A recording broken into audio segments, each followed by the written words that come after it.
नमस्कार. BA तृतीय वर्षाच्या स्पर्धा परीक्षेच्या या लेक्चरमध्ये मागच्या लेक्चरमध्ये आपण राज्यघटनेची काही ठळक वैशिष्ट्ये बघितली.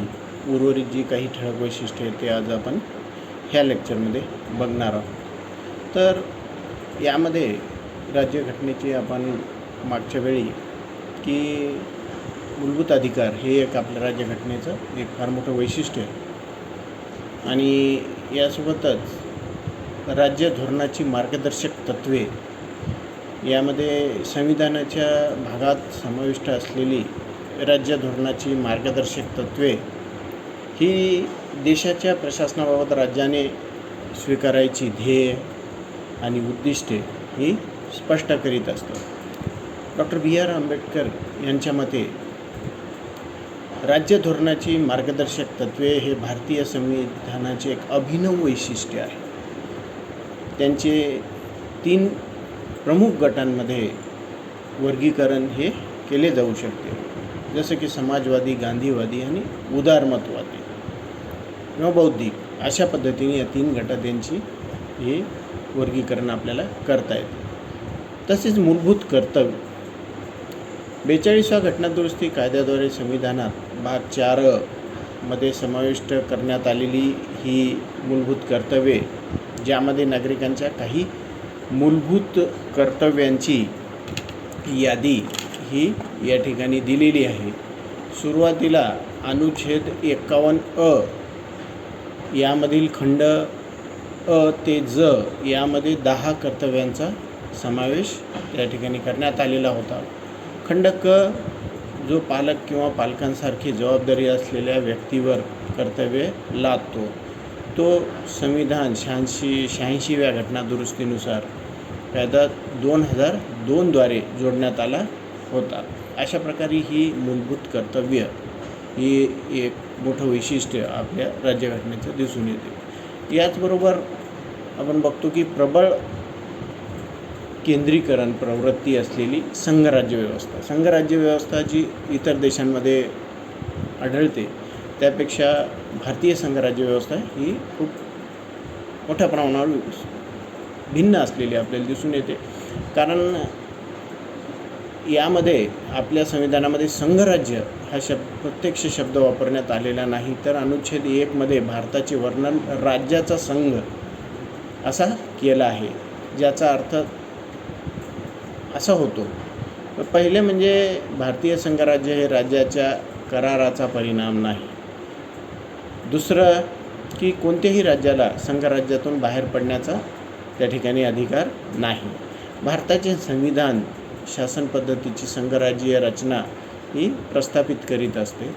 यामध्ये संघराज्याची सर्वसामान्य वैशिष्ट्ये असलेली आपल्याला दिसून येतात, जसं की 2 शासन, केंद्र राज्य शासन, अधिकाराची विभागणी, लिखित संविधान आणि संविधानाचे सर्वोच्चत्व, याचबरोबर संविधानाचे ताठारता आणि स्वतंत्र न्यायपालिका, द्विग्रही सभागृह, या सर्व बाबीवरून भारतामध्ये संघराज्य पद्धतीची वैशिष्ट्ये आपल्याला त्या ठिकाणी दिसून येतात. त्याचबरोबर प्रौढ मताधिकार, भारतामध्ये 18 वर्ष पूर्ण झालेल्या प्रत्येक स्त्री पुरुषाला त्या ठिकाणी मतदान करण्याचा अधिकार हा प्राप्त होत असतो. त्याच्या वयानुसारच तो त्या भारतीय नागरिकाला त्या ठिकाणी, तो स्त्री असो पुरुष असो, तो त्याला त्या ठिकाणी प्राप्त होत असतो. हीच वयोमर्यादा आधी 21 वर्ष होती, पण 61व्या घटनादुरुस्ती कायदा 61वी घटनादुरुस्ती कायदा 1988 नुसार ती आता 18 वर्ष करण्यात आलेली आहे. भारतीय संघराज्य पद्धतीमध्ये किंवा भारतीय व्यवस्थेमध्ये आपण बघतो की स्वतंत्र न्यायपालिका आहे. केंद्र राज्य आणि व्यक्ती यांच्यातील, केंद्र आणि राज्य यांच्यातील किंवा विविध राज्यातील परस्पर वादांचे निष्पक्षपणे निराकरण करण्यासाठी न्यायपालिका स्वतंत्र अशी आवश्यक असते. देशातील एकात्मिक न्यायव्यवस्थेत सर्वोच्च न्यायालय हे सर्वोच्च स्थानी असते. त्याच्याखाली राज्यस्तरावर उच्च न्यायालय आहेत.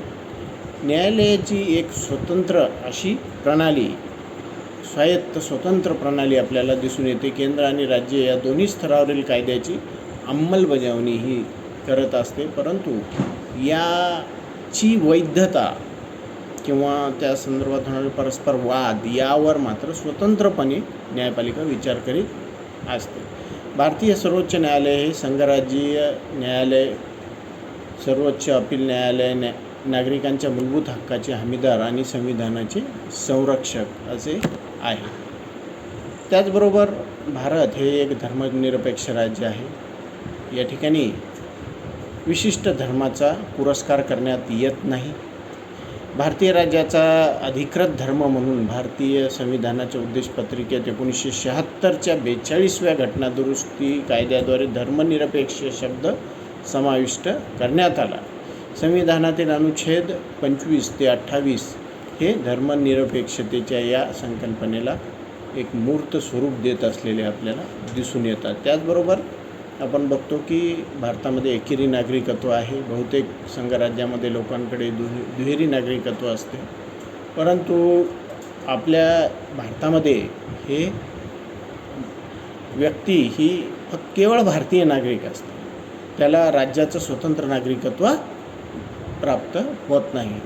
त्याचबरोबर भारतीय व्यवस्थेमध्ये अधिकाराचे विभाजन करण्यात आलेले आहे. या तत्त्वाचे सर्वप्रथम योग्य प्रकारे प्रतिपादन प्रसिद्ध कायदेतज्ञ मॉन्टेस्क्यू यांनी त्यांच्या द स्पिरिट ऑफ लॉज या ग्रंथात केले होते. त्याचा फ्रेंच कायदेप्रणालीवर मोठा प्रभाव पडला. सत्ता विभाजनाच्या तत्त्वाचा अर्थ असा की शासनाच्या तिन्ही शाखांची म्हणजे कायदेमंडळ, कार्यकारी मंडळ आणि न्यायमंडळ हे अधिकार क्षेत्र एकमेकापासून स्वतंत्र अशी ठेवण्यात येत असतात. अशा पद्धतीनं भारतीय संविधानामध्ये हे एकूण वैशिष्ट्ये आपल्याला दिसून येतात. आता पुढील म्हणजे की स्पर्धा परीक्षेच्या दृष्टीनं काही प्रमुख घटनादुरुस्त्या काय आहेत ते आपण नेक्स्ट लेक्चरमध्ये बघू. धन्यवाद.